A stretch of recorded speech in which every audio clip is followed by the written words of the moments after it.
Hey, I'm Casey from Mosaic, and today I'm going to show you how to model new ARR bookings in Mosaic in under 3 minutes.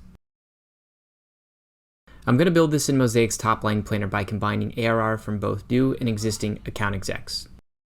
When I pop over to my headcount planner, I can see that all my current account execs are being dynamically brought in through my HRIS integration. If I wanted to, I could make some adjustments here, but it all looks good to me, so I'm going to head back over to my top-line planner and get things set up. To get started, I'm going to build an assumption with the amount of ARR I expect each account exec to generate every month. Since these are fully ramped account execs, I'm expecting them to hit $50K every month, so I'm going to forecast that value forward.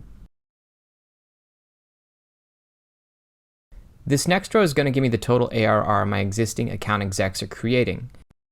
It's going to multiply the existing account execs by the fully ramped quota. Next, I'm creating a row that's summarizing all the new ARR. So once I've got that row added, I'm just going to rename it.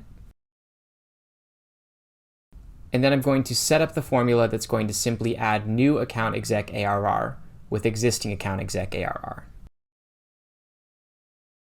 Now I have a nice clean summary of the total new ARR bookings I can expect from all my new and existing account execs to generate over the next 18 months. And that's how you model new ARR bookings in Mosaic in under 3 minutes.